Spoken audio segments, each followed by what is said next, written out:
Bonjour à toutes et à tous. Bienvenue pour ce webinaire d'Idéal consacré à un sujet très important, très d'actualité, qui s'appelle Du nouveau avec du vieux.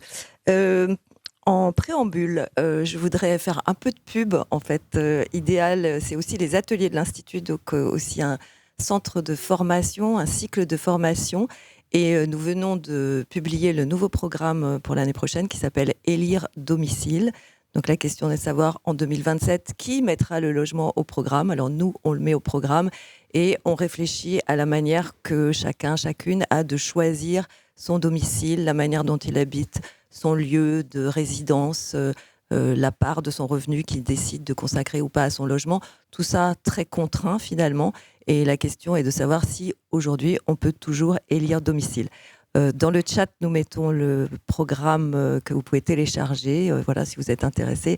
Je pense qu'il y a, à la suite des élections municipales, notamment beaucoup d'élus qui pourraient être intéressés par ce cycle de formation qui s'adresse à tous les professionnels du logement qui ont envie d'actualiser leurs connaissances et de venir partager des moments d'apprentissage avec leurs pairs et avec tout l'écosystème du logement. Voilà pour ce petit aparté. Ce webinaire ce matin, du nouveau avec du vieux. L'idée, c'est comme d'habitude de présenter une étude et de la mettre en débat. Donc, je vais venir dans 2 minutes sur les termes du nouveau avec du vieux. En fait, on parle bien de fabriquer des logements dans un système de production qui n'est pas celui de la production neuve, mais qui aboutit néanmoins à la création de nouveaux logements. Donc, c'est bien l'opposition entre neuf et nouveau. Et vous verrez qu'on a identifié plusieurs canaux de production qui sont la mobilisation des logements vacants, structurellement vacants depuis plus de 2 ans, des logements qui redeviennent des résidences principales après être passés par la case résidence secondaire ou location de courte durée, des logements qui sont divisés ou restructurés, donc avec un logement, on peut en faire plusieurs, ce qui peut aussi poser des questions, et puis des changements d'usage, donc locaux d'activité, bureaux qui deviennent des logements. Alors pour nous, ce vocable nouveau par rapport à neuf, il vient, en tout cas pour moi, du Conseil national de la refondation du logement, qui était un groupe de travail qui avait été lancé en 2022 et 2023, avec un groupe qui était rebaptisé Les Français avec l'acte de bâtir, et que nous avions rebaptisé justement Réconcilier les Français avec l'acte de faire du logement nouveau. Le logement neuf, ça représente à peu près 1% du parc résidentiel, les bonnes années. Alors, le chiffre de production, il est très interrogé en ce moment. Est-ce qu'il faut 500 000 logements, 300 000 logements, etc. En tout cas, ce chiffre, il doit être réinterrogé à l'aune d'une production qui doit être une production de logements neufs ou nouveaux. En fait, parce que finalement, la politique du logement, au cours des décennies précédentes, elle a toujours, et souvent en tout cas, été jugée à l'aune de l'atteinte de ce chiffre de production neuve. Donc si on atteignait 300 000, 400 000 logements, la politique était réussie. Si on ne les atteignait pas, c'était raté.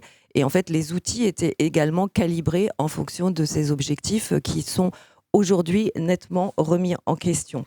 Alors le sujet, il est quand même très mobilisateur aujourd'hui pour des questions de transition écologique, pour des questions d'organisation de l'industrie, pour des questions de moyens, solvabilisation des ménages, etc. Il n'est pas si nouveau que ça, hein. L'Agence nationale de l'habitat a été créée en 1971 et les OPA, donc les opérations programmées de réhabilitation de l'habitat, non, d'amélioration de l'habitat, merci, j'ai des spécialistes à côté, créé en 77. Donc, ce n'était pas forcément les mêmes objectifs, mais il y avait déjà des outils qui existaient. Comme dans la lutte contre la vacance, l'idée de faire du nouveau avec du vieux, c'est compliqué parce que c'est de la dentelle. On agit dans un parc diffus, on agit sur des résidences individuelles, sur des propriétés individuelles, ce qui oblige à mobiliser des décisions individuelles. Et ce sont des petits chantiers, parfois sans permis de construire, donc il est difficile de repérer et de comptabiliser. En fait, on ne pensait pas que les compter, ce serait si compliqué, et vous allez voir, vous allez comprendre pourquoi. Sur un plan méthodologique et opérationnel, il s'agit bien de répondre à des besoins en logement, hein, d'établir un objectif à l'échelle locale ou à l'échelle nationale. C'était aussi une question du CNR Logement. Est-ce qu'on a besoin d'un chiffre qui permet de piloter la politique du logement. Et finalement, quel est ce chiffre à l'échelle locale ? Est-ce qu'il faut additionner les chiffres locaux pour faire un chiffre national ? C'est une question à laquelle, d'ailleurs, tente de répondre un programme de recherche qui s'appelle Besoins en logement, auquel Idéal est également associé. Donc, beaucoup de gens réfléchissent sur toutes ces questions. Il s'agit de réfléchir à comment on crée des logements sans consommation de foncier nouvelle. Donc, le ZAN, le zéro artificialisation nette, s'est pris un petit coup dans l'aile là, récemment avec la loi sur la simplification de l'économie. C'est pas parce qu'on n'est pas obligé de le faire qu'on n'est pas obligé d'être vertueux. Donc, on peut quand même réfléchir à la manière dont on peut produire des logements sans consommer du sol, sans artificialiser du sol. Il s'agit aussi de réfléchir à une production avec moins de travaux, moins d'émissions, moins de déchets, moins de nuisances. Il s'agit d'intervenir sur des filons de logements vides. Alors, je vous rappelle qu'il y a 3 millions de logements vides en France, dont beaucoup correspondent à une vacance frictionnelle entre deux locataires, entre deux propriétaires. Mais enfin, le chiffre est quand même très important et il augmente. Et il s'agit aussi d'imaginer des politiques publiques qui pourraient aider à favoriser cette production dans le diffus. Alors pour ça, il faut mesurer, il faut repérer. Vous allez voir que ce n'est pas simple parce que les bases de données qui existent ne sont pas formatées ou fabriquées pour faciliter ce calcul en flux.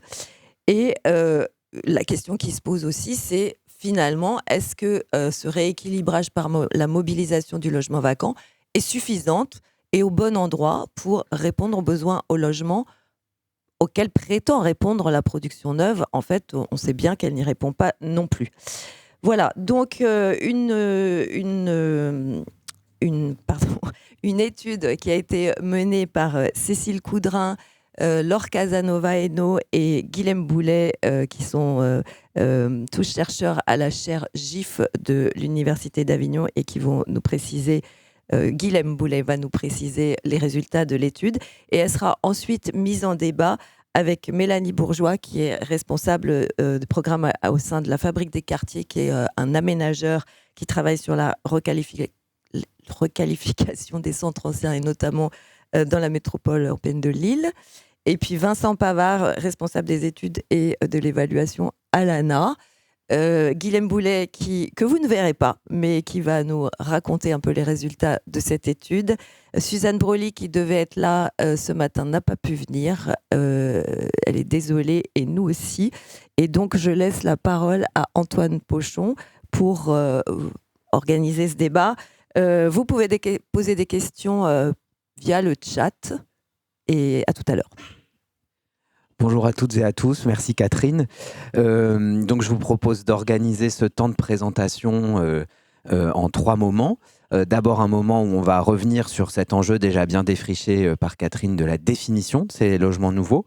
Ensuite, on essaiera de voir précisément comment on les compte et quels outils on mobilise pour les compter, mais aussi pour agir. Et enfin, on rentrera un petit peu plus dans le détail du montage des opérations, telles que notamment vous les conduisez, Mélanie, au sein de la Fabrique des Quartiers. Mais donc, pour commencer, tout simplement, les logements nouveaux, c'est quoi ? C'est le moment où je me tourne vers Guilhem Boulet, donc, qui est, comme l'a dit Catherine, géographe à l'Université d'Avignon. Le questionnement fondateur de ce travail, c'était bien celui d'essayer de compter, dans un premier temps, les logements nouveaux. On s'est dit que c'était quelque chose qui nous manquait, d'essayer de comprendre en une année, ou en tout cas dans un pas de temps qu'on a finalement réduit à une année, celle de l'année 2021, comment on produit combien on produit de logements. Par ailleurs, on a restreint le périmètre pour pouvoir compter plus fidèlement à la métropole d'Aix-Marseille. Donc tout d'abord, ce qu'on a commencé par faire, et c'est ce sur quoi, Guilhem, j'aimerais vous entendre d'abord, on a défini ce qu'étaient ces logements nouveaux en fonction de filières de production. Qu'est-ce que ça veut dire et quels sont ces logements nouveaux ? Pour pouvoir compter les logements, il faut déjà identifier. Donc pour décider ce qu'on appelle nouveau, on a eu une démarche qui fonctionnait un peu a priori, comme le disait Catherine en introduction. L'idée, c'était de travailler sur des critères, et ce critère, pour le dire très vite, alors on sait tout à fait que c'est un critère relativement grossier mais extrêmement important, c'était un critère de sobriété. Donc on a raisonné, comme vous pouvez le voir sur l'image, avec une logique qui est un peu une logique de type arbre de décision, pour le faire très vite. On a de manière générale des logements qui apparaissent dans le parc. Ces logements, le problème c'est qu'en tant que tel, on ne peut pas discriminer ce qui relève du neuf de ce qui relève de ce fameux nouveau. Donc pour identifier le nouveau, il faudrait essayer d'appliquer toute une série de critères. Le premier critère qu'on a appliqué, c'est celui de la sobriété foncière. Donc on a voulu distinguer parmi tous ces logements qui apparaissaient dans le parc, ceux qui respectaient le principe de sobriété foncière. Donc de fait, ça exclut tout ce qui va être construit, pour le dire très vite et de manière très schématique encore une fois, mais tout ce qui va être construit en extension, et on va conserver simplement ce qui relève des champs qui seraient des champs du type rénovation, réhabilitation, surélévation. Donc ça, c'est le premier étage de l'arbre. Une fois qu'on a appliqué ce critère de sobriété foncière, on applique un deuxième critère qui là aussi est un peu brut pour l'instant, qui est le critère de sobriété de la construction. On ne s'intéresse plus à ce qui relève de la construction en extension, on se concentre sur la partie gauche du schéma et on voit qu'il y a effectivement des logements qu'on pourrait qualifier de nouveaux, c'est-à-dire des logements qui apparaissent dans le parc tout en respectant un principe de sobriété foncière et un principe de sobriété de construction. Si on respecte ce principe de sobriété de construction, de fait, on évacue tout ce qui relève de la démol reconstruction et tout ce qui relève de la surélévation qui ne respecte pas le principe de construction.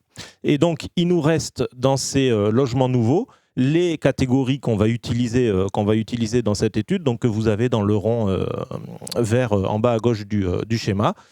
Ce qui va relever de la division, ce qui va relever de la sortie de vacances structurelles, comme le disait Catherine en intro, la vacance frictionnelle ne compte pas, entre guillemets, pour être schématique. Ce qui va relever de la transformation de locaux d'activité en logement ou de locaux qui sont des dépendances en logement, ça existe aussi, et la transformation de résidence secondaire en résidence principale.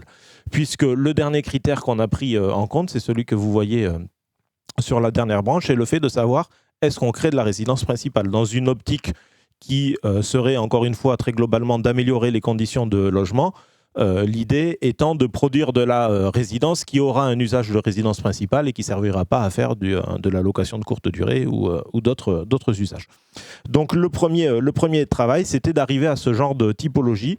Très grossièrement, on a deux grandes catégories de logements nouveaux, ceux qui relèvent de ce qu'on a appelé la transformation du bâti existant, donc la division de logement, la transformation de locaux d'activité ou de dépendance en logement, et ce qui va relever de la conversion du type d'occupation, la sortie de la vacance structurelle, on ne change pas nécessairement fondamentalement le logement, mais il devient une résidence principale, et la conversion de résidence secondaire en résidence principale.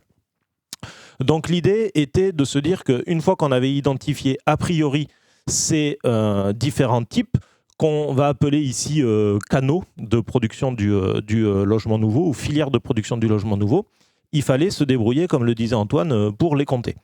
Et l'idée, du fait de nos petites spécificités et spécialisations à la chaire GIF, l'idée était de plutôt nous orienter vers une approche donnée. On a une expertise sur les bases de données et quand on regarde ce qu'il y a dans les données, on se rend compte, alors je vous ai mis ici simplement les bases essentielles, mais on se rend compte que pour les différents types de logements nouveaux, on a des bases de données qui vont permettre, on répond oui dans le tableau, ou qui ne vont pas permettre, on répond non dans le tableau, de traiter plus ou moins facilement chacune de ces filières. Donc l'idée, c'était d'essayer de retrouver, maintenant qu'on avait identifié ces canaux de production de logements nouveaux, dans les données, ce qui allait pouvoir nous servir. Cette identification, ce qui est important, c'est que on a des bases de données. Alors pendant longtemps, ce n'était pas le cas, mais là, ça s'est quand même fortement amélioré ces dernières années. On a quand même des bases de données de très grande qualité en France et assez largement accessibles, contrairement à ce qui a été le cas pendant plusieurs décennies. Mais là, ça fait quand même une dizaine d'années, pour des raisons plus ou moins bonnes d'ailleurs, mais qu'on a des bases de données de grande qualité. C'est pas pour autant, et ça c'est vraiment quelque chose d'extrêmement important, c'est pas pour autant qu'on a la possibilité de trouver immédiatement ces logements nouveaux. C'est-à-dire qu'une fois qu'on a décidé ce qu'on appelait logement nouveau et qu'on a créé ces catégories, il faut se débrouiller pour créer les variables qui permettront de les trouver. Ça veut dire que nulle part dans Citadel ou dans les fichiers fonciers ou dans Philocom ou dans quelque base que ce soit, il y a un truc qui dit est-ce que c'est un logement nouveau, oui, non, depuis quand il existe, à quoi il correspond, etc. Ça veut dire que cette information, comme toute information et n'importe quelle information, que ce soit sur le logement ou n'importe quelle autre information de statistique, hein, on est obligé de la construire.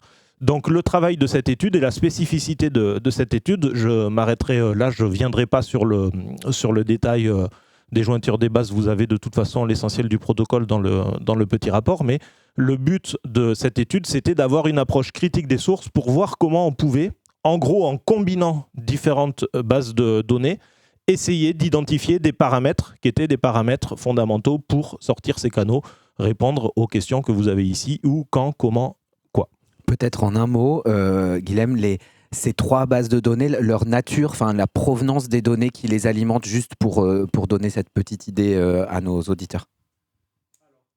Citadel, c'est une base qu'on connaît en général assez bien, qui est une base pour le dire vite sur les travaux, pour le dire vite. Donc on a une base sur les permis, sur les déclarations, etc.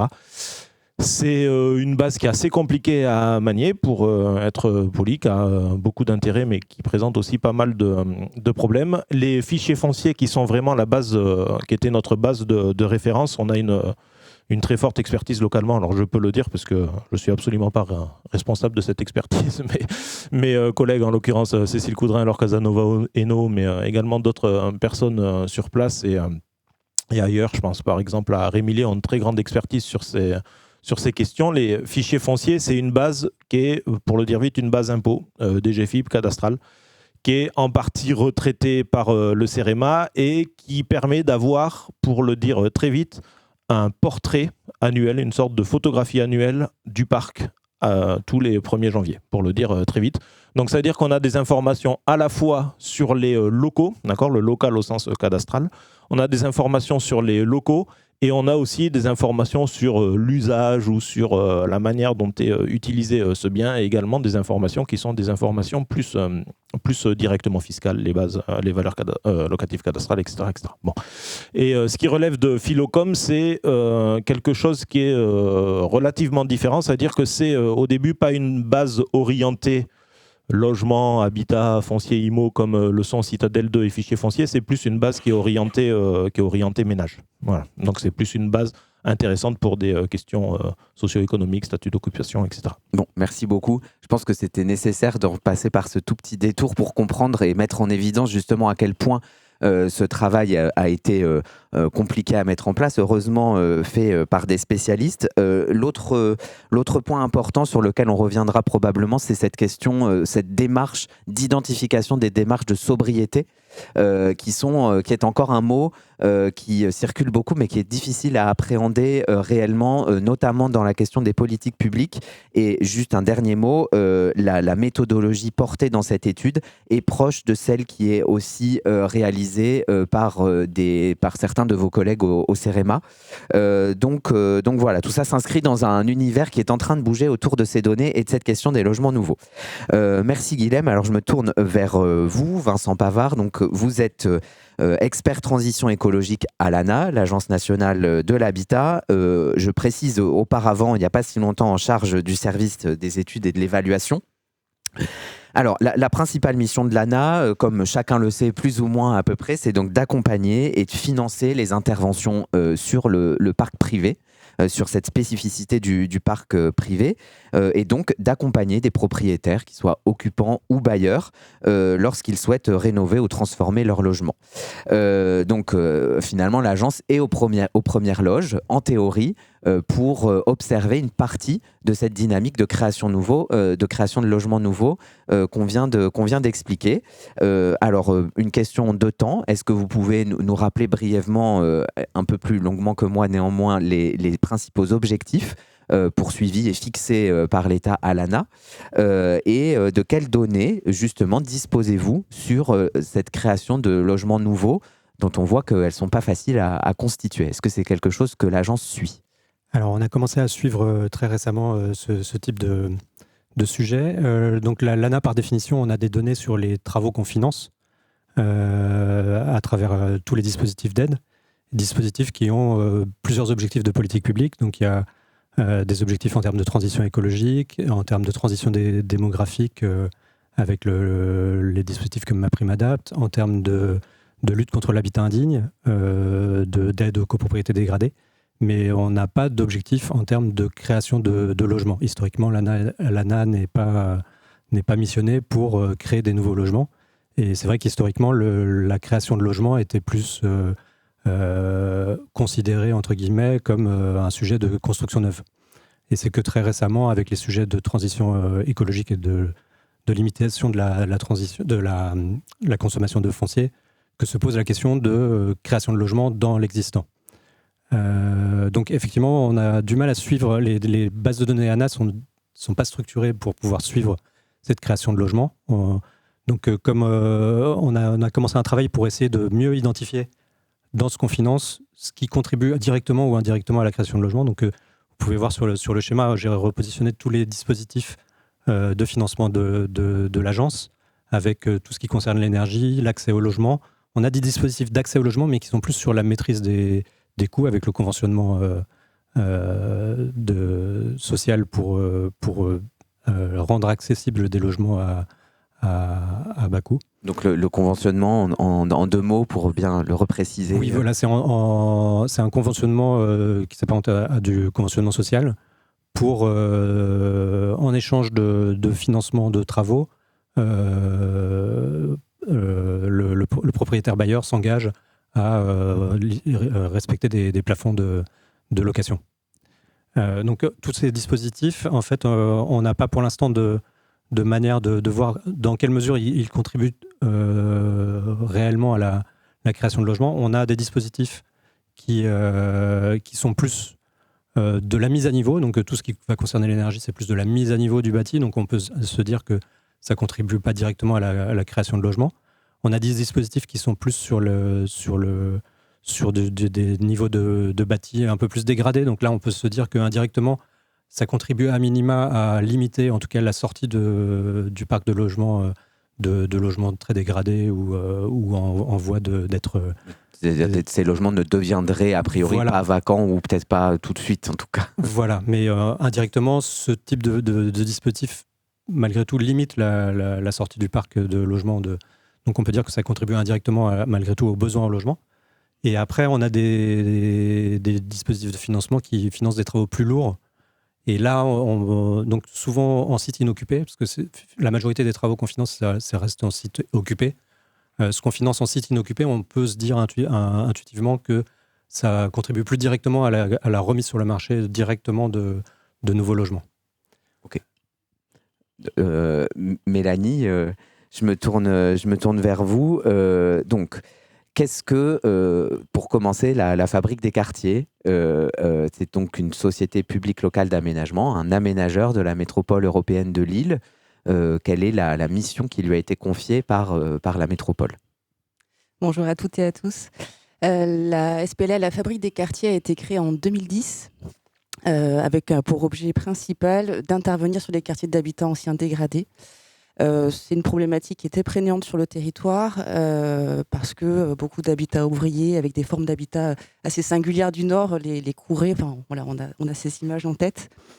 Sous une forme de SPLA, donc souplesse contractuelle, de contractualisation avec les collectivités, puisque les contrats de concession d'aménagement qui sont passés sont au risque du concédant. Et donc, ce cadre permet en fait d'aller plus aisément dans des dispositifs plus expérimentaux, et ce qui a présidé aussi à l'existence de la Fabrique des quartiers, puisque on entrait dans un champ d'intervention assez nouveau. 2010, c'est l'époque des premiers PNR-CAD, et on n'avait pas vraiment de retour d'expérience sur ce type d'intervention. Donc les PNR-CAD étaient... le Programme national de requalification des quartiers anciens dégradés.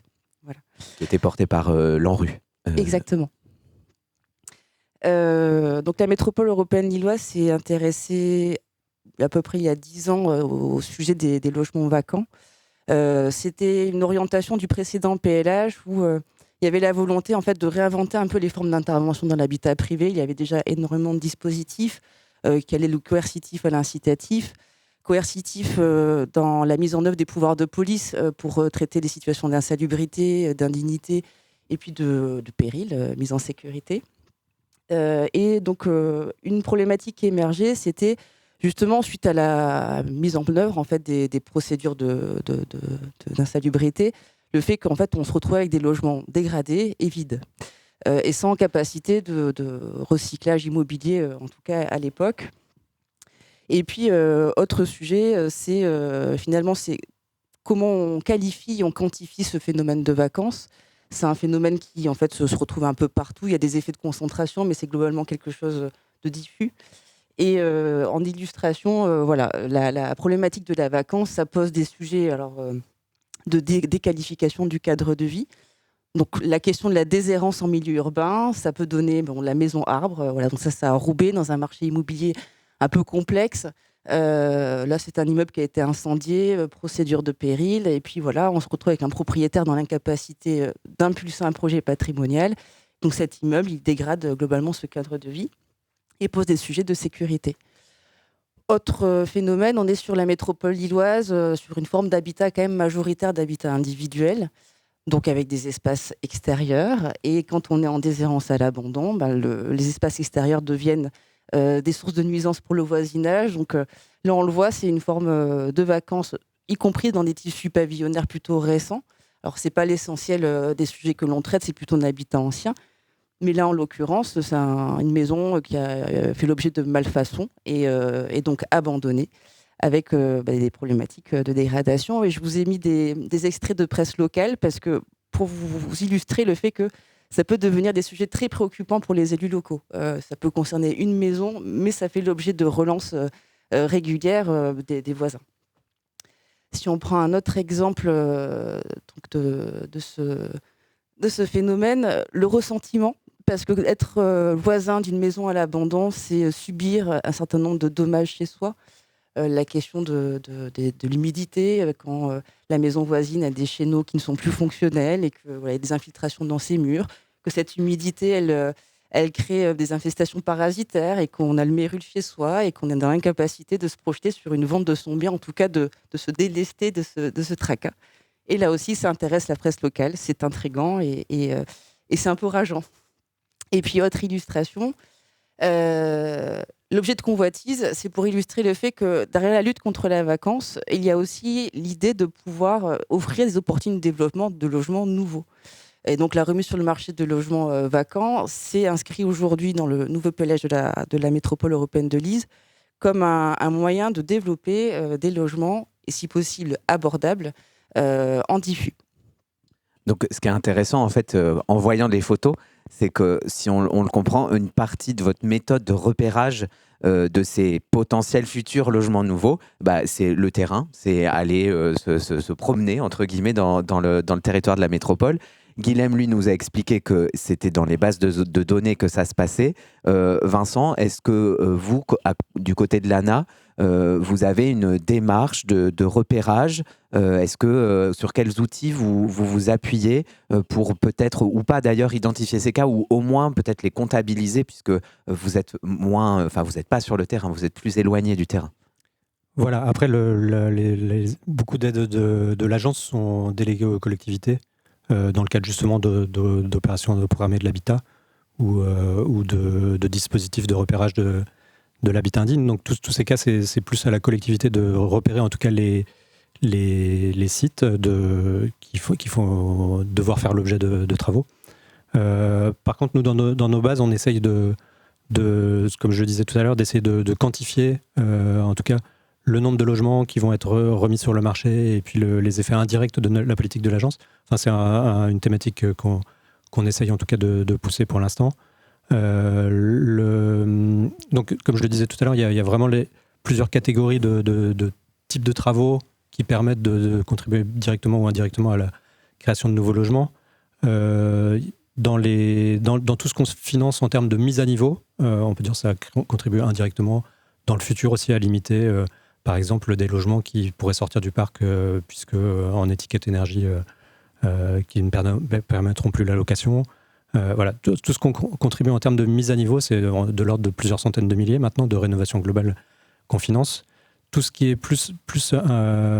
peu plus directement sur la lutte contre l'habitat indigne, l'aide aux copropriétés en difficulté, etc., on est plus de l'ordre de la dizaine de milliers. Et après, ce qui contribue vraiment directement à la création de nouveaux logements par vraiment l'intervention sur du bâti vacant, dégradé, etc. Là, on est plus dans l'ordre de grandeur de milliers de logements par an, puisque c'est vraiment des opérations beaucoup plus complexes qui nécessitent beaucoup plus d'ingénierie de la part de la collectivité. Donc on est effectivement dans des chiffres beaucoup plus faibles. Merci Vincent et Mélanie, je me tourne vers vous puisque avant d'arriver dans ces questions de chiffres pour ce qui vous concerne, la SPL depuis donc une quinzaine d'années a développé une expertise autour de ces questions. On en parlait quand on a préparé ce webinaire. La spécificité, c'est notamment vous aussi de parfois intervenir en tant qu'aménageur dans des sites occupés, c'est-à-dire dans des logements qui sont habités. Ça a été un des apprentissages forts des débuts de la SPL, des débuts de l'aménageur. Alors, nous, on est fléché sur des opérations compliquées, des immeubles assez dégradés. Quand on intervient en renouvellement urbain, la première étape, c'est reloger. Et donc, on a internalisé cette fonction. Donc, on a une équipe de travailleurs sociaux qui accompagne les ménages pour pouvoir les reloger et travailler sur la requalification des biens. Sur la question de la vacance, pour revenir sur la manière dont on les identifie, quand on a commencé à y travailler il y a 10 ans, on est parti à la fois donc, de communes volontaires et, pour travailler sur cette question, qui nous ont fait remonter en fait tous les repérages de terrain donc, qu'elles avaient consolidés. Et puis on a aussi testé un peu les bases statistiques. Là, on n'a quand même pas laissé de côté. À l'époque, on ne disposait pas de la base de l'OVAC, donc logement vacant, qui a été développé par le CEREMA et donc le ministère, et sur lequel s'adosse la solution zéro logement vacant, donc qui est aujourd'hui assez mobilisée par les collectivités pour tenter d'approcher ce phénomène. Donc c'est une offre de l'État Oui. qui propose d'aider les collectivités à donc effectivement repérer et ensuite la boîte à outils pour... Tout à fait. Et donc à l'époque, on n'avait pas ZLV ni l'OVAC, et donc on avait travaillé sur les fichiers fonciers, donc qui ont été présentés précédemment, et on avait fait un échantillon qu'on se proposait de tester. Donc la question des bases statistiques, c'est toujours comment on trouve cet écart entre la réalité et le terrain et comment on arrive à approcher cet écart. Et donc on a eu beaucoup de pertes dans ce volume, dans cet échantillon. Il y a certains logements qui se sont révélés être vacants et puis d'autres qui étaient en fait tout à fait occupés. Mais ça, c'était vraiment le premier objet, c'était comment on qualifie le phénomène, comment on consolide un peu ce qu'on peut approcher de manière statistique. Et ensuite, on a travaillé avec les collectivités sur la compréhension du phénomène, pourquoi un logement se retrouve vacant pendant de si longues années, pourquoi la déshérence s'installe, et essayer d'identifier un peu les différents moyens de remettre ces biens sur une perspective de projet patrimonial. Voilà. Catherine ? Oui, une question à tous les deux, parce que vous êtes les représentants de structures institutionnelles qui font des politiques publiques ou qui traduisent sur le terrain des politiques publiques. Or là, quand on parle de logements qu'on cherche à remettre sur le marché, de logements existants, on s'adresse à des particuliers et donc il faut mobiliser, déclencher des décisions individuelles qui concernent la propriété privée. Donc, comment est-ce que vous faites pour... alors, le repérage, on vient d'en parler, mais pour enclencher cette décision, à quel moment ça se passe ? Est-ce que c'est difficile ? Est-ce que c'est des contacts directs ? Alors, l'ANA, c'est des dossiers qui arrivent parce que c'est plutôt les particuliers qui demandent un financement, mais il faut quand même les mobiliser à un moment pour leur dire ça existe. Oui, voilà, il y a des politiques incitatives, mais il y a aussi du coercitif qui est plus porté par la collectivité. Ça, peut-être, on pourra en parler. Après, effectivement, sur l'incitatif, c'est des aides aux travaux dans le cadre du conventionnement, dans le cadre du logement, de la lutte contre l'habitat indigne, qui permettent de boucler les opérations en termes de financement, en tout cas. Mais après, ça nécessite forcément un accompagnement, donc ça se fait souvent dans le cadre d'une opération programmée de renouvellement urbain, par exemple, avec un opérateur qui va vraiment faire de la pédagogie, qui va aller chercher les ménages. Et après, sur toute la politique coercitive, peut-être vous pourrez en parler mieux que moi. Oui, alors effectivement, on va toucher plutôt des particuliers. En fait, la Fabrique des quartiers, pour comprendre ce phénomène de vacances, a développé une ingénierie assez singulière qui, elle, a croisé un peu du droit notarial et du droit des collectivités locales. Droit notarial parce qu'on touche à la propriété et derrière un immeuble qui est vacant, souvent on peut avoir un propriétaire décédé, la succession n'est pas réglée. Voilà. On peut avoir un propriétaire qui n'est pas souverain, il est en indivision et donc incapacité collective à définir un projet patrimonial. On peut avoir un propriétaire vivant, mais qui délaisse un peu son patrimoine ou c'est un propriétaire défaillant. Donc plusieurs configurations de propriétaires. Et l'idée, c'est de cibler dans quelle catégorie il se trouve. Ensuite, on va articuler différents leviers pour bousculer ce propriétaire. Le premier, c'est la remobilisation. Donc, c'est la prise de contact. Donc, tous les biens qu'on a diagnostiqués, tous les propriétaires, en tout cas identifiés à la publicité foncière, ont reçu un courrier pour dire que leurs biens étaient visés par l'action publique. Et ça a suscité des réponses. Voilà, c'est un peu la méthode ZLV aujourd'hui. On fait du mailing.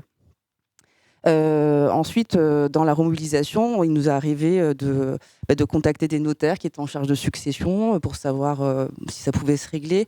Le fait d'avoir un regard de la puissance publique sur son bien, ça peut aussi bousculer un peu les propriétaires pour se dire tiens, c'est peut-être le moment d'en faire quelque chose. La remobilisation et l'incitation, parfois, elle ne suffit pas. Et donc, on mobilise un certain nombre de procédures en fait, qui sont d'initiatives communales, mais dans les communes, en fait, en tout cas pas l'usage de les mobiliser, parce que ce sont des procédures assez peu communes. Celle qu'on utilise de manière massive, c'est la procédure d'état d'abandon manifeste. Donc, quand on est sur des immeubles de ce type-là, en déshérence, avec des signes d'abandon manifestes, comme son nom l'indique, la collectivité va en tout cas solliciter le propriétaire, alors sous forme de PV, pour lui indiquer que sous un certain délai, il faut qu'il réalise des travaux pour faire cesser l'état d'abandon. Donc nous, on accompagne les collectivités pour porter cette procédure. Cette procédure, elle a vocation plutôt à bousculer le propriétaire. Parce qu'à terme, s'il ne résout pas donc, les problématiques soulevées dans ce PV, on peut l'exproprier. Voilà. Donc la menace de l'expropriation peut faire bouger des propriétaires. Parfois, en fait, on l'utilise aussi parce qu'on sait que la situation de propriété est tellement complexe, on est sur des successions de plusieurs générations, qu'en fait, notre but, c'est d'aller à l'expropriation. Mais on entre par l'état d'abandon manifeste pour pouvoir aller à l'expropriation. Ensuite, on peut avoir des propriétaires qui sont décédés, mais la succession n'a pas été ouverte, ni acceptée de manière tacite. Et donc là, la Fabrique des quartiers va demander au juge judiciaire de nommer France Domaine. Donc, c'est un service des DRFIP qui s'occupe... Du service des finances publiques, des impôts de Bercy. Oui. Pour devenir curateur de succession vacante. Et donc là, les domaines ont pour mission de gérer les actifs et passifs de la succession. Et donc, le plus souvent, ce qu'ils vont faire, c'est mettre en vente le bien. Donc, on a des cas de succession vacante, propriétaire décédé il y a moins de 30 ans. On va avoir des cas plus rares de biens sans maître. Donc, les biens sans maître, ce sont les biens dont le propriétaire est décédé il y a plus de 30 ans. Aucune succession n'a été ouverte, aucun héritier ne s'est présenté. Et donc, dans ce cadre-là, les collectivités peuvent intégrer à leur domaine privé communal, et dans le cas de la métropole européenne de Lille et du dispositif qu'on anime, l'intégrer au domaine privé intercommunal pour en disposer. Donc, soit les collectivités vont le vendre, parfois c'est une vente aux voisins qui lorgnent sur la parcelle depuis des années et qui saute sur l'occasion, ou pour pouvoir être recyclé par la collectivité.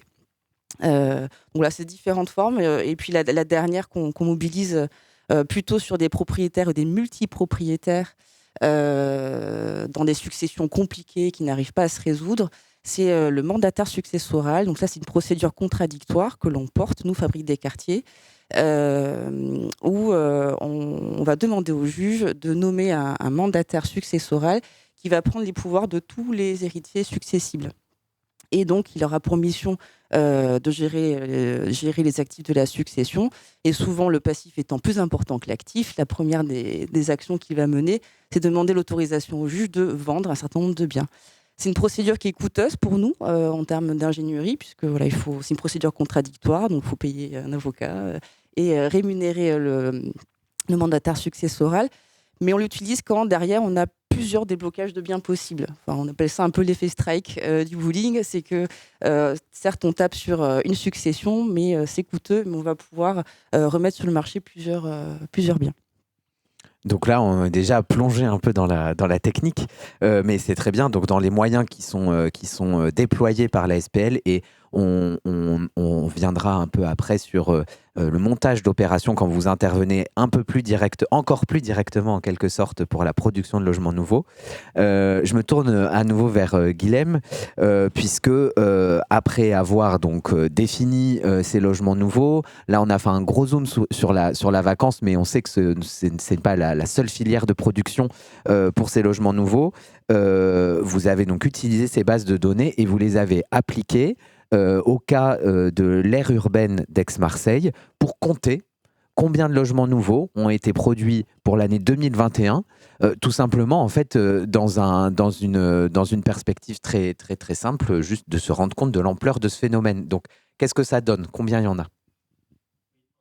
Avec une fois le protocole mis en œuvre, enfin imaginez, on l'a mis en œuvre et vous avez ici quelques chiffres qui apparaissent et qui montrent que, pour le dire vite, le logement nouveau n'est absolument pas anecdotique. Alors je commence immédiatement par une précaution. On a raisonné ici en termes d'identification de canaux de production de logements nouveaux.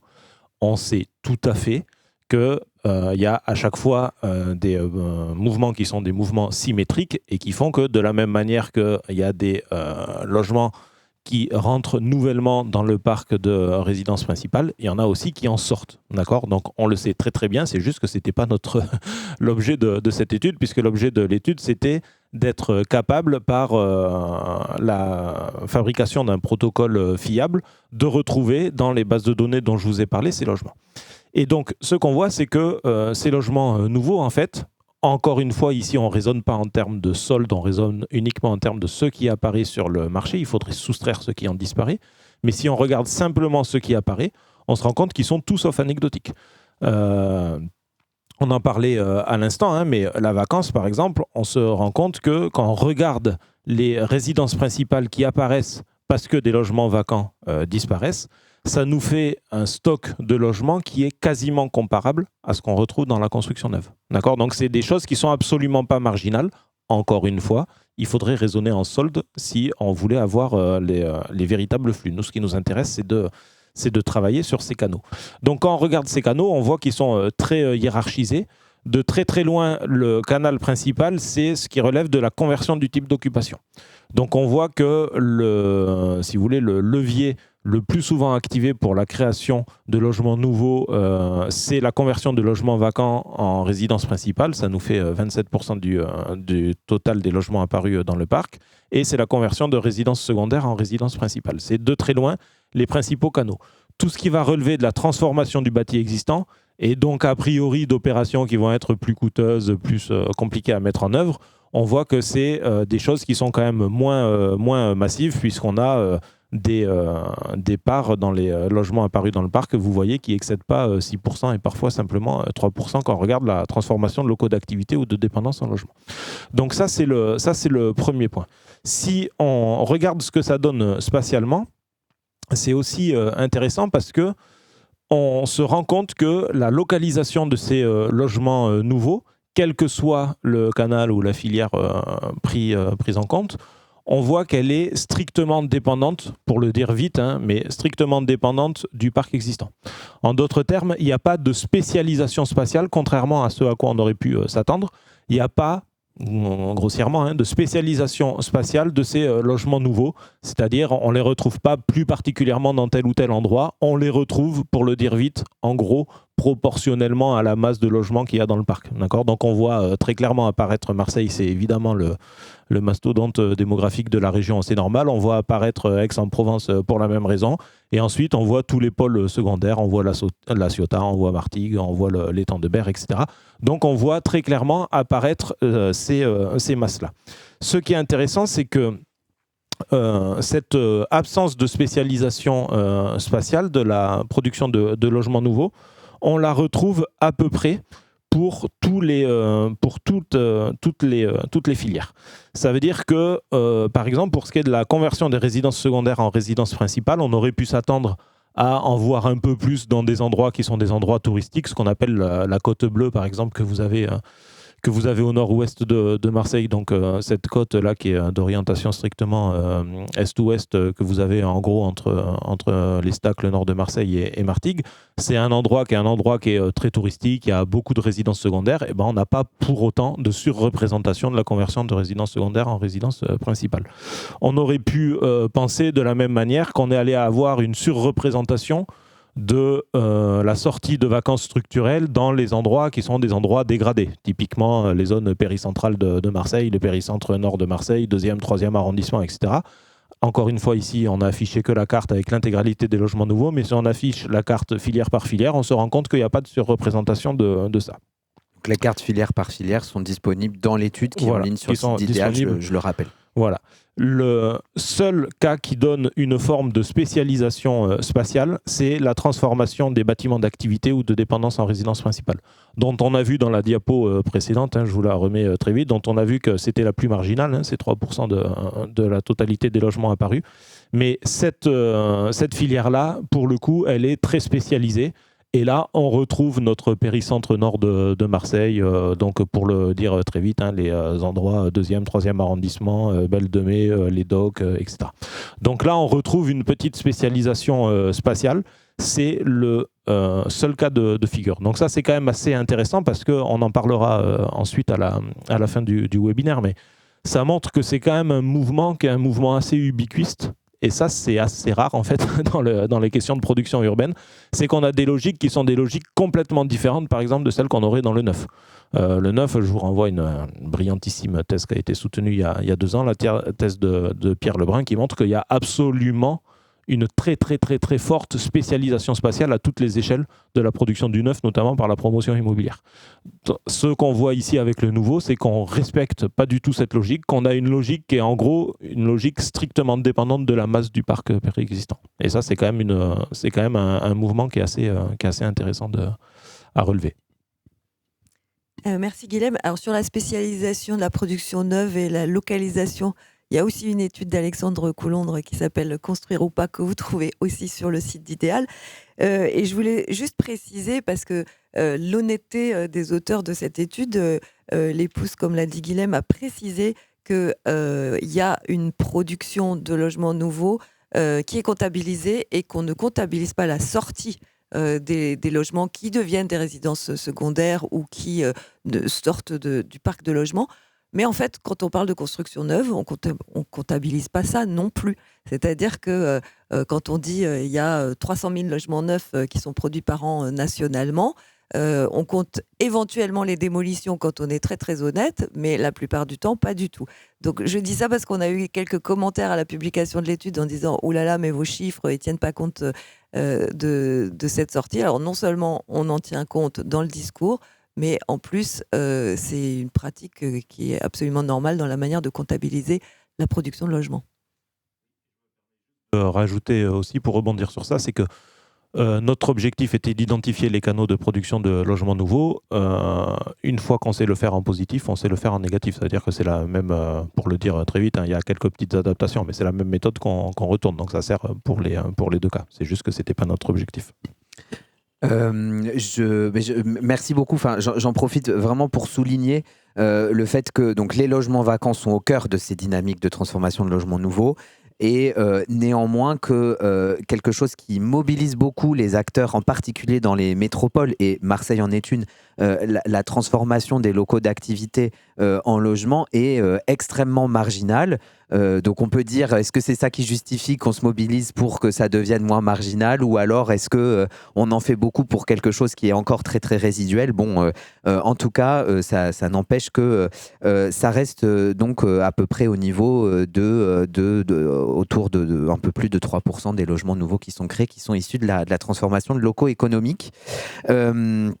Donc, peut-être tout simplement vous demander de réagir à ces chiffres. Et peut-être juste avant, néanmoins, parce qu'une question me passe que je vais poser à Guilhem tout de suite, c'est quelles sont les conditions? Là, c'est un exercice qui est fait sur une aire urbaine, qui a été fait pour avoir les résultats les plus fiables possibles. Peut-être dès maintenant, rapidement, quelles seraient les conditions de la généralisation à l'ensemble du territoire de ce décompte? Tout simplement, est-ce que c'est facile maintenant que la méthode est faite, ou en fait il y a des obstacles qui se poseraient parce qu'on ne raisonnerait pas sur une métropole mais sur un territoire périurbain ou rural? En 2-3 mots, Guilhem. Il n'y aurait pas d'obstacle à une extension. Là, le fait de se centrer sur un terrain, c'est d'une part parce que c'est un terrain qu'on connaît bien et qui nous permettait de contrôler certains effets. Et d'autre part, c'est lié au fait que ce sont des données, notamment les fichiers fonciers, qui sont extrêmement lourdes et qui sont compliquées à manipuler. Alors, on sait les manipuler à l'échelle nationale, hein, on l'a fait à plusieurs reprises. Mais ça engage une architecture un peu plus lourde, quoi. Donc là, comme c'est une étude qui avait été menée assez rapidement, qu'on voulait un terrain test, qu'on connaissait bien, etc., on a pris ça. Mais dans l'absolu, c'est une méthode qui est tout à fait généralisable. Donc on est ravis d'apprendre qu'il suffirait, entre guillemets, de vous solliciter pour pouvoir bénéficier de cette méthode et en élargir les résultats. Donc comment vous réagissez à ces chiffres? Oui, Vincent. Je trouve très intéressant le fait que ce soit fait sur Aix-Marseille déjà, puisqu'on peut se dire souvent quand on parle de création de nouveaux logements dans l'ancien, on peut imaginer que c'est plus dans les territoires où il y a de la vacance, où il y a de la dégradation, donc plus les territoires un peu moins dynamiques et un peu plus ruraux. Et on se rend compte que finalement, même dans un territoire de métropole, il y a un vrai gisement, un vrai potentiel. Et donc je trouve très, très intéressant d'avoir mis ça en évidence.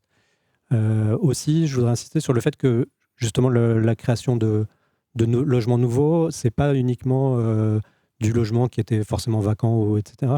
Il y a vraiment cette question d'optimisation du parc de logements dans les besoins en logement tels qu'ils ont été calculés récemment, par exemple par le SDES au ministère.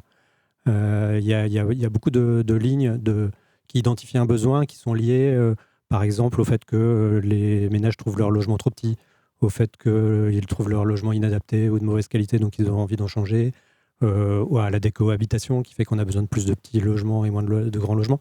Donc il y a vraiment tout ce côté optimisation du parc. Et là, ça représente, si on comptabilise tous ces logements qui n'ont pas forcément besoin, ces besoins en logement qui ne nécessitent pas forcément de création de surface nouvelle, par rapport à ce qui a été comptabilisé par le SDES, c'est quasiment la moitié. Alors effectivement, on peut se dire les besoins ne sont pas forcément là où il y a l'offre, mais justement, cette étude montre qu'il y a malgré tout un gisement très important.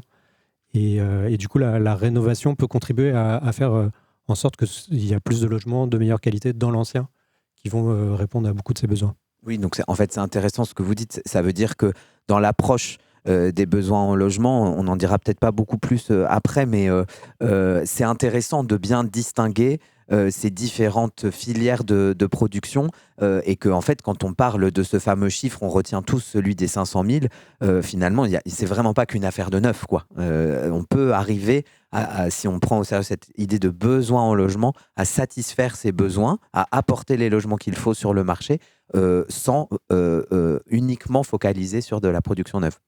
Tout à fait. Besoin en logement signifie pas besoin en construction.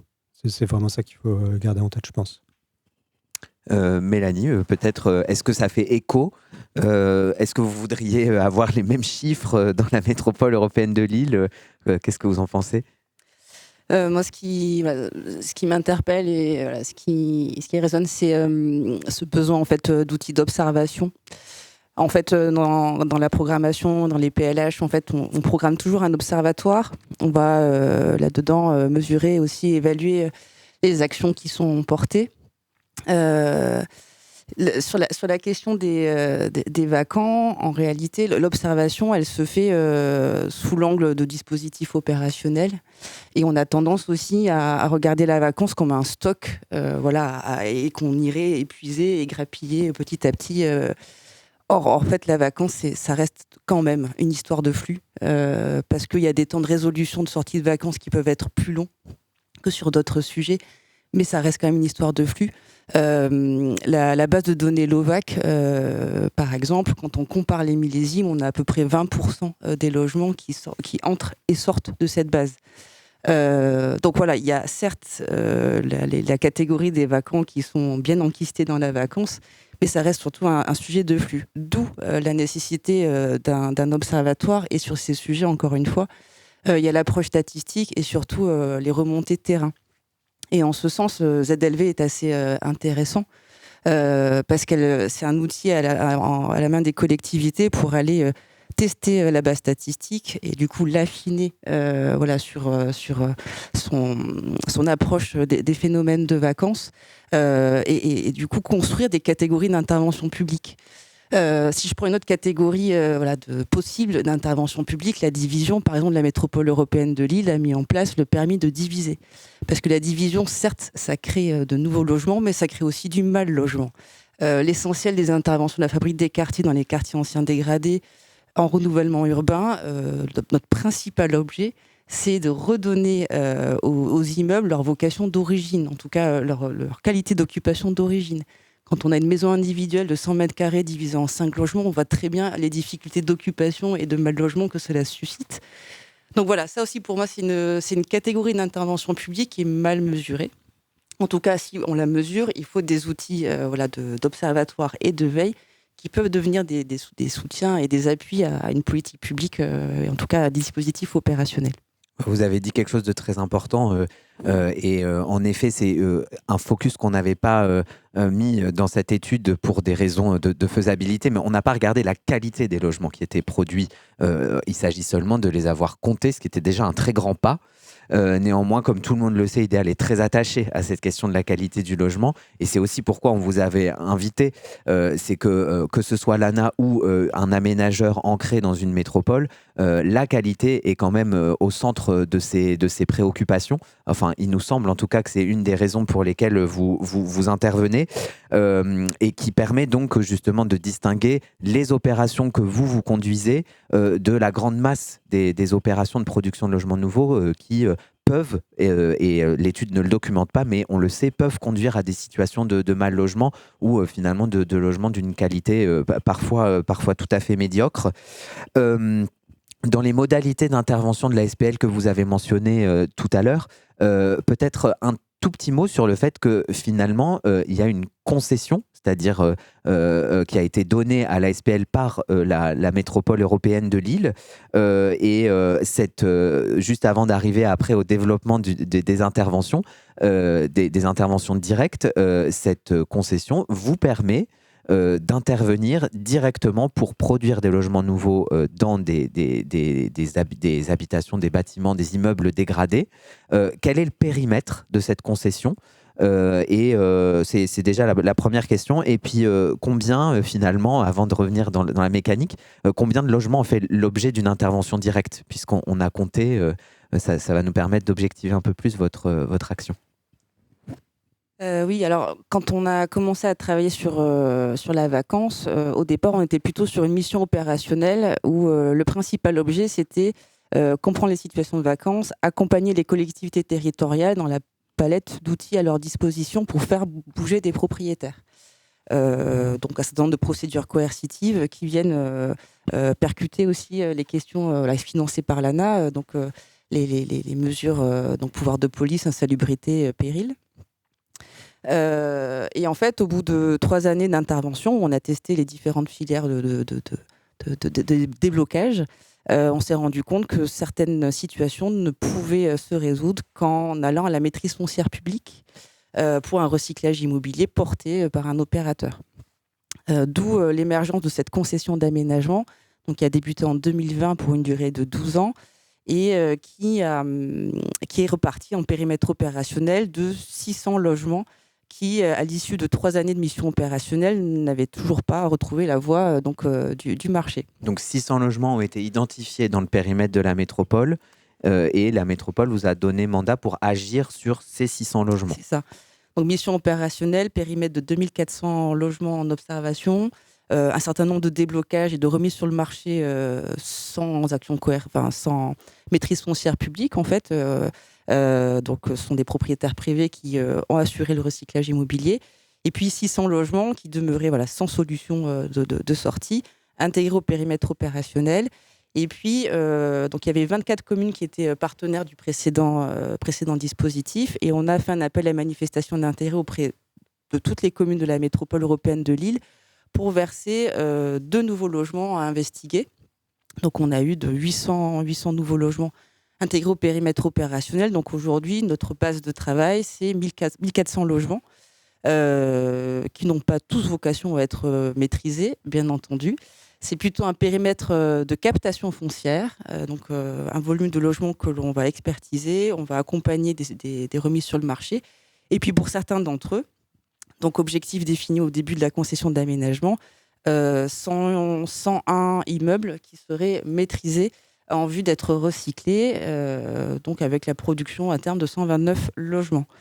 Aujourd'hui, donc on est quasiment à mi-parcours donc de la concession. Sur les 1400 logements, on a 850 logements qui sont de retour sur le marché. Alors, petit encart, la concession d'aménagement, elle est tout à fait singulière puisque on intervient sur 52 communes. Notre périmètre opérationnel touche 52 communes que sur du diffus. Donc, il y a à la fois ce dispositif d'observation. En fait, on a un mini-observatoire à l'échelle de notre périmètre opérationnel, une dimension d'ingénierie pour accompagner les communes et la dimension vraiment aménageur pur, c'est-à-dire le recyclage immobilier, ça représente un tout petit volume de ce périmètre opérationnel. Donc aujourd'hui, 850 logements remis sur le marché. Dans ces 850 logements, un quart a été remis sur le marché du fait d'actions vraiment directes de la Fabrique des quartiers, c'est-à-dire la mise en œuvre avec les collectivités de procédures coercitives, de identification de successions vacantes de biens sans maître qui permettent de remettre un bien sur la voie d'un projet patrimonial. Et sur ces 225 logements en fait, qui ont fait l'objet d'une action directe de la Fabrique des quartiers. Qui ont été achetés concrètement, pas forcément. En fait, le gros du recyclage immobilier quand même dans cette affaire, ça reste le privé. Okay. Le point qui est le plus important, c'est comment on débloque la situation de propriété pour que, en fait, il change de main, il y a un transfert de propriété, une volonté du propriétaire de faire des travaux. Enfin voilà, c'est quand même l'essentiel des remises sur le marché. Quand on intervient, c'est vraiment la situation inextricable. Et voilà, c'est un peu le biais de notre intervention, c'est que si on est là et en notre qualité d'aménageur, c'est pour agir sur le plus compliqué, le plus dur. Voilà. Dans tous les cas, sur ces 225 logements qui ont fait l'objet d'actions directes de la Fabrique, donc d'incitation, de remobilisation ou d'actions coercitives, on a à peu près un tiers des logements qui sont maîtrisés, en vocation à être maîtrisés là, à fin 2025 aujourd'hui, et qui vont être réhabilités, alors, soit entièrement, soit juste vendus en l'état avec un cahier des charges, on pourra y revenir plus tard, pour en faire du logement abordable. Ouais, merci Mélanie, puisqu'effectivement on se rend compte que cette politique publique est très volontariste, ne passe pas forcément par l'action directe quand la puissance publique locale se rend propriétaire, mais néanmoins elle a un rôle déterminant dans l'incitation. Donc je pense que c'est ça qu'il faut retenir à ce stade. Alors avant de me retourner vers Guilhem, j'aimerais juste vous signaler la publication aujourd'hui par Idéal d'un expresso sur nos petites notes courtes, un expresso qui a été rédigé par Jean-Claude Drian, qui s'intitule « Aider le neuf ou les travaux ». Donc en fait, suite à un travail qui avait déjà été fait par Jean-Claude pour Idéal, qui portait sur qui était intitulé « La politique du logement en France, pognon de dingue ou vache à lait ». qui se fondait sur les comptes du logement, c'est-à-dire les dépenses et les recettes de l'État, enfin pas que de l'État, de la puissance publique en général, sur le porté donc à cette politique du logement.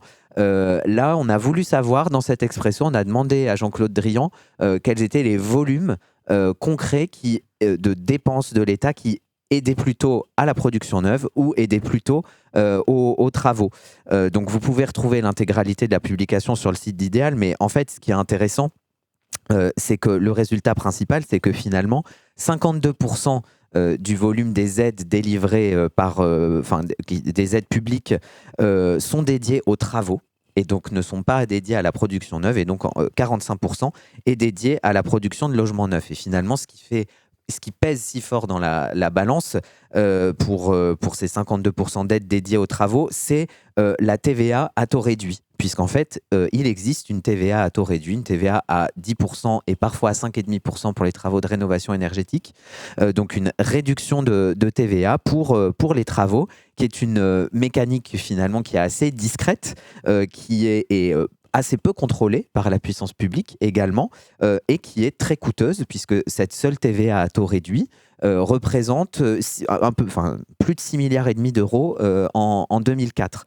Donc c'est un volume très très important qui peut soit permettre de changer sa chaudière, ou de réparer sa salle de bain, ou de réhabiliter sa salle de bain. Donc le poids de cette dépense, finalement, de cette dépense nous dit deux choses, qui sont tout à fait en continuité de ce qui a déjà été rappelé. C'est le poids du parc privé, comme vous l'avez rappelé, et le poids de l'intervention des propriétaires privés dans cette transformation du parc existant. Et puis finalement que pour inciter à la transformation dans ce parc existant, c'est le levier fiscal qui reste celui qui coûte le plus efficace, peut-être. En tout cas, la question se pose puisqu'il y a assez peu de contrôle et d'évaluation de cette politique publique. Néanmoins, donc ça fait quand même assez bien écho à toutes les conversations qu'on a depuis le début. Donc je vous laisse découvrir cette publication sur le site d'Idéal. C'est 10 pages bien serrées, bien concentrées, mais qui permettent de bien comprendre comment on aide aux travaux ou aux neufs. Guilhem, je me retourne vers vous. Donc, les chiffres que vous avez révélés sur cette production, ces canaux de production et ces volumes de production de logements nouveaux, finalement, qu'est-ce qu'ils nous disent sur la réalité de la production urbaine aujourd'hui, ou en tout cas sur la réalité de la production du logement aujourd'hui? Et Catherine me fait signe peut-être pour une question. Oui, juste pour relayer une question qui est remontée des personnes qui sont en ligne. Quelqu'un dit que les logements produits dans l'ancien à Marseille sont liés au marché Airbnb plus qu'aux besoins en logement. Oui et non. Pas que à Marseille d'ailleurs, comme dans beaucoup d'endroits. Après, ce qui est créé pour du Airbnb, c'est sûr qu'il y a toujours un risque. Alors, une partie du protocole permet quand même de distinguer ce qui est de la résidence principale pour de bon, sauf que le problème, c'est qu'il y a souvent une subversion de cette résidence principale. Donc ça, c'est sûr qu'il y a des choses qu'on ne peut pas trop maîtriser, avec toute une série de contournements qui ont été montrés, là, par exemple, il n'y a pas longtemps, dans la thèse de Jeanne Richon, qu'elle a soutenue il n'y a pas longtemps, même si c'est sur Paris et pas sur Marseille. Mais effectivement, il y a des choses qui sortent pour faire de la location de courte durée. Après, il y a des paramètres qu'on ne peut pas maîtriser. Airbnb, c'est important. Après, ce qu'on montre aussi, c'est ce que je disais, c'est qu'il y a pas de spécialisation spatiale du logement nouveau. Or, il y a une ultra spécialisation spatiale du Airbnb, qui n'est pas nécessairement une spécialisation spatiale toujours hyper centrale. Antoine Péris a fait un travail il n'y a pas longtemps avec des données à l'échelle de la France. Vous pouvez le retrouver, c'est dans une publication de l'ORAV, qui est l'agence d'urbanisme d'Avignon.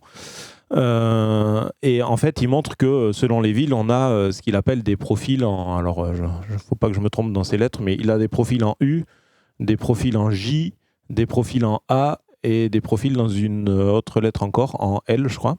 Donc, quand vous avez des profils en L, il faut essayer de voir ça comme une distribution statistique. Donc, vous avez en abscisse la distance au centre et vous avez en ordonnée l'intensité de Airbnb. Quand vous avez des profils en L, c'est que vous avez énormément de Airbnb très près du centre, donc dans les zones hypercentrales, et qu'ensuite vous n'en avez plus du tout, puisque la barre horizontale du L correspond au fait que vous avez une densité nulle quand vous vous éloignez des centres-villes. Quand vous avez des profils en U, c'est que vous en avez énormément dans la partie centrale, puis de moins en moins au fur et à mesure que vous vous éloignez, et ça remonte quand vous allez dans des zones qui vont être des zones un peu plus périurbaines, rétro-littorales, etc.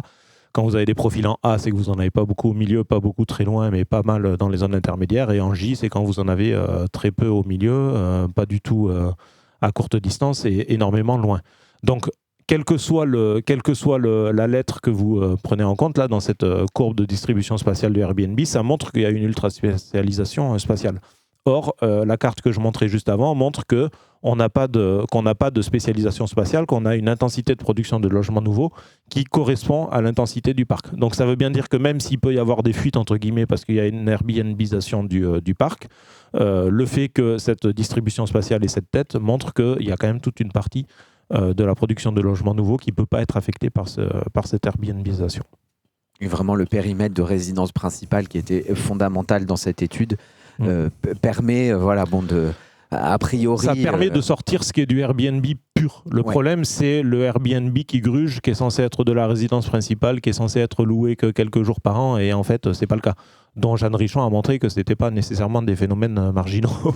Mais donc, le problème, c'est quand ça gruge. En effet, quelque chose qui est fait pour faire uniquement de la location, que ce soit Airbnb ou autre chose d'ailleurs, hein, parce que c'est pas nécessairement que du Airbnb, ça peut être de la location à la semaine via d'autres plateformes. À Avignon, on connaît bien ça. Il y a des gens qui vivent en louant un appartement un mois pendant le festival d'Avignon. Hein. Oui, donc des locations de courte durée de manière générale. On loue la semaine 3 000 €, ça fait 9 000 € sur le truc. C'est comme si on louait toute l'année, quoi. Oui. Donc, il y a des gens qui peuvent se débrouiller comme ça. Mais, donc, on arrive à évincer à peu près quand même Airbnb de ce point de vue-là. Bon, merci pour ces précisions. J'en reviens à ma question. Qu'est-ce que cette carte nous dit et qu'est-ce que ces volumes nous disent de la production de logements aujourd'hui, de la production urbaine peut-être plus en général, Guilhem? Alors, ils disent deux choses.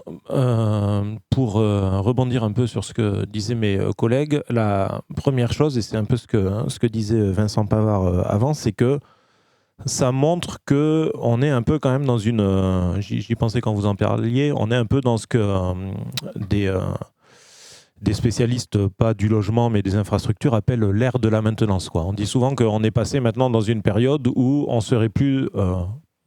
qui est peut-être partiellement contestable, hein, mais on serait plus dans une période où on produirait du neuf, mais on serait dans une période où, pour des raisons... qu'elles soient écologiques ou financières, d'austérité, etc., on cherche plutôt à réhabiliter, à maintenir ce qui existe déjà ou à optimiser, comme vous le disiez, ce qui existe déjà. Donc, d'une part, il y a ça. D'autre part, il y a le fait, là, pour rebondir sur ce que disait Mélanie Bourgeois, je vais faire mon vauclusien. Vous parliez de bien 100 mètres. Moi, j'ai parlé de marteau 100 mètres. Il y a un peu le côté, que chacun fait son petit truc dans son petit coin. Parce que derrière cette carte, en fait, il y a une autre statistique qu'on n'a pas montrée ici, mais qui est que si on regarde le nombre moyen de logements nouveaux produits par intervention, donc par opération de sortie, de transformation du cadre, etc., si on l'arrondit à l'entier le plus proche, on tombe sur une moyenne de 1. Donc ça veut dire qu'à de très très rares exceptions près, puisqu'il y a des petites opérations où on va mettre 10 logements nouveaux dans le parc, hein, mais sinon, à de très très rares exceptions près, quand on intervient, on met un logement. Ça veut dire que quand on divise, on crée un seul logement. Quand on transforme du bureau, des dépendances, etc., on crée un seul logement. Donc ça veut dire qu'en fait, on a des interventions qui sont vraiment des interventions à la petite semaine, quoi. C'est un terme qu'on retrouve un peu dans la littérature anglo-saxonne, plutôt pour ce qui est de l'investissement. Les investisseurs à la petite semaine, mais là en fait on a donc plutôt des gens qui vont acquérir de nouveaux biens, mais là on a aussi une forme d'investissement à la petite semaine par des gens qui vont transformer des trucs sur lesquels ils ont la main. Et ça c'est intéressant parce que ça pose quand même beaucoup de questions quand on parlait SPL, etc. Ça veut dire que ça pose quand même la question de la maîtrise de ce qu'on fait. Vous parliez, Mélanie, de la qualité des logements qui sortent. C'est un gros problème parce que ça veut dire que non seulement on n'a pas la main sur le type de logement qui va sortir, parce qu'il y a beaucoup de gens qui vont faire ça dans leur coin, on y reviendra, on n'a pas travaillé directement, mais c'est vrai que c'est des pistes qui sont intéressantes. Je pense que derrière, il y a quand même beaucoup de bidouilles, il y a quand même beaucoup d'autoproduction ou de production avec la famille, avec les copains, au noir, etc., etc.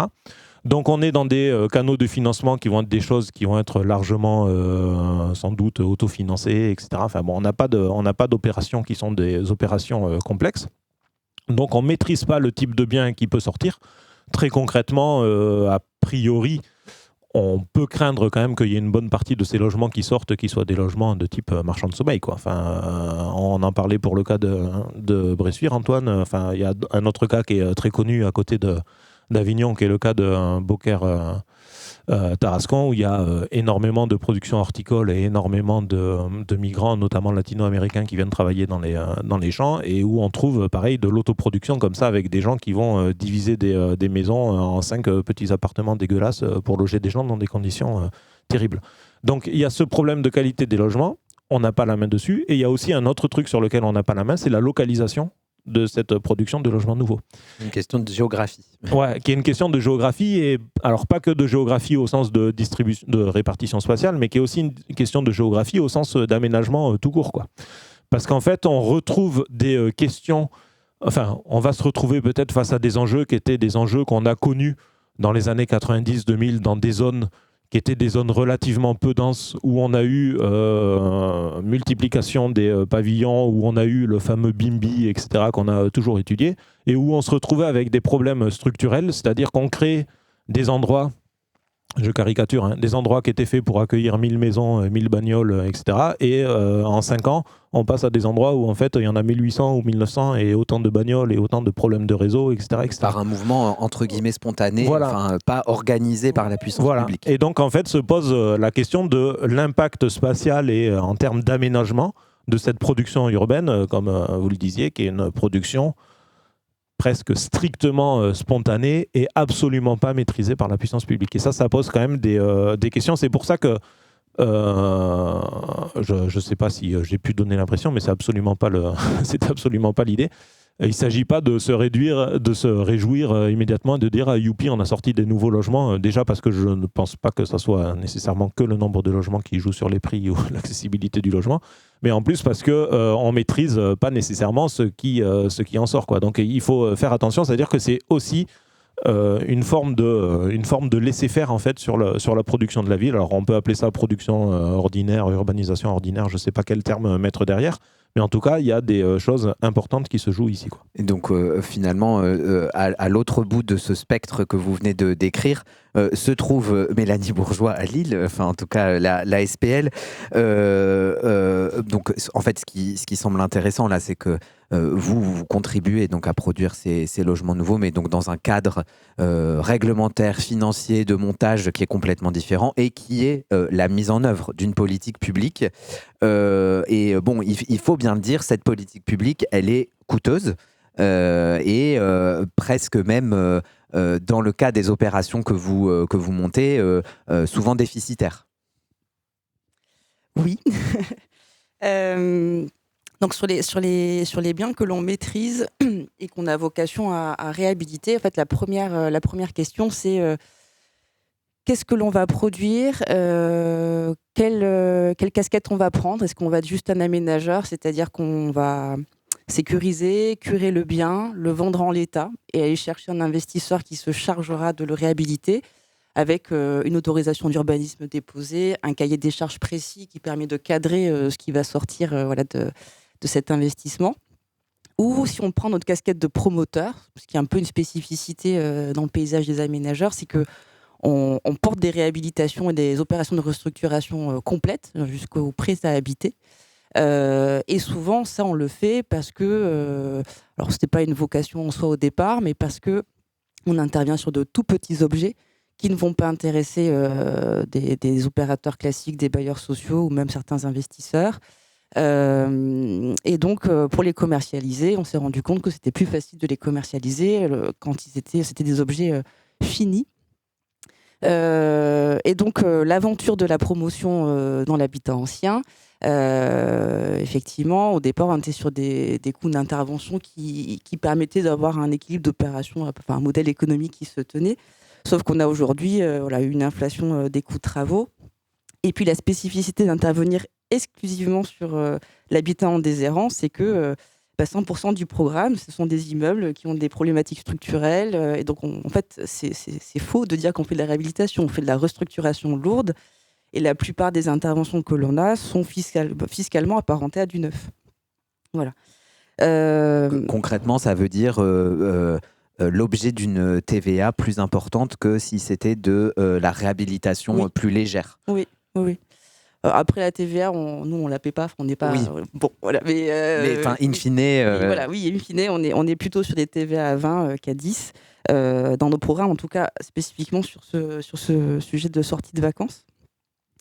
Donc la première question posée, jusqu'où on va, ça dépend de la taille du bien. On ira plus facilement chercher l'investisseur sur des petites typologies, des petites surfaces, parce que c'est plus facile d'aller vendre une forme de rentabilité locative. Évidemment, on fait le lien avec tous les dispositifs de l'ANA. Alors, je n'ai pas précisé, mais dans cette mécanique de remise sur le marché de logements vacants sans maîtrise foncière publique, mais plutôt d'aller inciter à la remise sur le marché via un transfert de propriété, on fait le relais avec le service public Amélio, donc sur la métropole européenne de Lille. Il y a un guichet unique pour tous les propriétaires privés désireux de réhabiliter leur logement, avec des opérateurs comme des opérateurs d'OPA qui vont agréger l'ensemble des aides à l'amélioration de l'habitat qui existent pour accompagner des propriétaires. Donc, quand on va flécher un bien plutôt petite typologie, plutôt profil investisseur, on va les mettre en lien avec un opérateur Amélio pour que, in fine, on arrive aussi à avoir des logements conventionnés. On en parlait au début. Après, on va être sur des objets où il y a une volonté d'aller développer du logement locatif social. Il y a une typologie qui est intéressante, quelque chose qui peut intéresser un bailleur. Et donc là, on sait qu'on va devoir aller à la maîtrise d'ouvrage et livrer quelque chose prêt à habiter.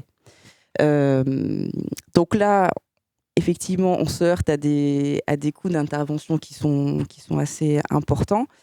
Et par rapport à ce dispositif, on n'avait pas forcément de retour d'expérience de ce que ce serait d'intervenir exclusivement sur ce type d'immeuble. Et donc, on s'est très vite rendu compte qu'on s'écartait de nos hypothèses de travail de départ, où on imaginait plutôt couvrir notre prix de revient par les recettes de cession à hauteur de 80% du prix de revient, alors hors dépenses de foncier. Le foncier étant porté par l'EPF, Hauts-de-France, établissement public foncier, et donc on a des décotes foncières importantes. Je dirais que sur la vacance, la question du coût du foncier n'est pas vraiment un sujet, puisqu'on achète très peu cher. C'est le coût du recyclage immobilier qui par contre l'est. Et en fait, avec ce retour d'expérience que l'on a de 5-6 ans, c'est que les recettes ne couvrent pas 80% de notre prix de revient, on est plutôt à 50%, 60%. Ce qui nous amène progressivement plutôt à réduire notre programme et cibler un peu mieux ce que l'on va faire vraiment en maîtrise d'ouvrage direct et jusqu'au bout. Mais on sait que c'est le seul moyen de les commercialiser. Parce que habitat individuel, en diffus, un bailleur social ne va jamais déployer une équipe de maîtrise d'ouvrage pour de si petites unités. Et l'équilibre d'exploitation d'un bailleur social à cette échelle-là, le retour à l'équilibre ne se concrétise pas dans les délais qui sont les leurs. Voilà. Associé à cela, le fait que la manière dont les bailleurs sociaux vont être soutenus dans le financement de cette offre-là est complètement inadaptée à ce type de produit, puisque aujourd'hui on est sur des aides à la pierre au forfait, quand on est sur des objets plutôt de grande typologie, de grande surface. Donc, au forfait, ça veut dire un montant par logement qui ne bouge pas. Et donc, c'est plus intéressant pour eux d'aller développer des collectifs et des petites typologies, puisque c'est une subvention au logement, plutôt que ces grandes typologies. Donc, ce déficit structurel de ces opérations, il est porté dans le cadre d'une concession d'aménagement. Et c'est tout l'intérêt d'une concession d'aménagement, c'est qu'on définit le cadre d'une participation d'équilibre de la collectivité. On finance quand même ces opérations avec des subventions. Donc, on a recours au fonds vert de l'État. Donc, on a plusieurs campagnes de financement sur ce fonds vert, fonds friche, puisque de fait, on travaille sur des friches urbaines diffuses. Et on mobilise, alors à la marge, mais quand même, les subventions ANA de deux manières. La plupart des biens, vous l'avez vu, peuvent être sujets à des procédures d'insalubrité, de mise en sécurité. Et c'est aussi l'objet de notre travail d'accompagnement des collectivités, c'est de les inciter à prendre ces arrêtés pour pouvoir ouvrir des droits à des aides de l'ANA. Le premier sujet, c'est quand il y a une prise d'arrêté de mise en sécurité ordinaire, c'est des prescriptions pour réaliser des travaux d'office. Il existe des aides de l'ANA pour financer les travaux d'office qui seraient portés par les collectivités. Et nous, c'est un enjeu parce que ce qui est réalisé dans le cadre des travaux d'office ne sera plus à faire dans le recyclage immobilier. Ce qu'il faut savoir, c'est que parfois, on peut intervenir, la fameuse maison arbre que je vous ai montrée, en fait, ça fait l'objet de 2 séquences de travaux. La première, c'est sécuriser, curer. Ce qui est de l'ordre de la sécurité, donc voilà. du communal. Et ça, par exemple, c'est quelque chose qui peut être tout à fait porté dans le cadre de travaux d'office. Et la deuxième étape, c'est construire le projet de réhabilitation et voilà, le futur logement. On incite donc les collectivités le plus possible à mener ce travail préventif. Parce que, deuxième chose, plus on attend, plus ça coûte. Plus on laisse un immeuble en déshérence, plus les pathologies se renforcent et se cristallisent, et plus il est difficile en fait d'intervenir et plus c'est coûteux. Donc ça, c'est un vrai sujet, donc dans l'anticipation. L'autre levier en fait, de financement que l'on peut avoir de l'ANA, c'est quand on décide, après une réhabilitation, d'exploiter le bien. Voilà. Donc là, on va mobiliser les subventions dispositifs d'intervention immobilier foncier, donc de l'ANA, qui ne sont mobilisables que dans certains périmètres, les opérations de revitalisation territoriale, que l'on a sur certains projets qui sont situés notamment dans les communes concernées. Et donc la VIR DIF, comme son petit acronyme l'indique, l'idée c'est d'aller chercher des subventions de l'ANA à la réhabilitation et ensuite d'exploiter le bien pendant un minimum de 6 ans et à l'issue de ces 6 ans, en fait, de le vendre à des fins d'accession sociale à la propriété. Le sujet, c'est que les subventions ANA, elles sont très faibles par rapport au coût d'intervention que l'on a. La sortie de vacances est extrêmement coûteuse et ce niveau de subvention assez faible, il se retrouve aussi lorsqu'on est en OPA RU et qu'on a la petite prime de 2 000 € pour la sortie de vacances. Elle est complètement en décalage avec la réalité opérationnelle des opérations qui sont portées. Donc, Vincent, une petite interpellation de l'ANA en quelques mots, parce qu'on s'approche de la fin. Voilà, alors moi, forcément, en prêchant pour ma paroisse, si le budget de l'ANA augmentait, tout le monde serait content à l'ANA. Et c'est vrai que, pour remettre en perspective, ça a été dit au début, le parc existant, c'est 100 fois ce qu'on construit chaque année en construction neuve. Et donc, le fait même que les budgets pour la construction neuve soient la moitié, ça veut bien dire qu'il y a une disproportion entre ce qu'il faudrait faire pour intervenir sur l'existant et ce qu'on fait sur la construction neuve. Pour remettre en perspective aussi, effectivement, souvent, quand on intervient sur du bâti dégradé, on peut parfois frôler les coûts de la construction neuve en termes de rénovation. Surtout que dès qu'on touche du bâti ancien, il y a aussi des enjeux patrimoniaux, des enjeux ça a été dit, de problématiques structurelles, etc. Donc ça coûte très cher. Mais ce qu'il faut avoir en tête aussi, c'est que quand on fait de la construction neuve, il y a des coûts cachés qui sont pas pris dans le coût de la construction. Quand une collectivité doit étendre ses réseaux ou ses voiries, étendre son réseau de distribution, de ramassage des ordures, etc. Si on prend en compte tous ces coûts, c'est des coûts cachés pour la collectivité qui justifieraient vraiment de mettre beaucoup plus sur des interventions dans l'existant qui n'ont pas ces coûts. Quand on fait une rénovation dans un cœur de ville, on n'a pas le coût d'extension de réseau, d'entretien du réseau à long terme. Et ce n'est pas des coûts négligeables. On est en train de faire une étude avec l'IFPEB pour essayer d'objectiver un petit peu tous ces coûts et les externalités aussi en termes de revitalisation, en termes d'attractivité économique du centre-ville, etc., de mobilité. Donc si on prend en compte tous ces coûts, une rénovation en cœur de ville, même si elle peut paraître très importante en termes de coûts, à long terme pour la collectivité, c'est beaucoup plus rentable que ça ne semble au début.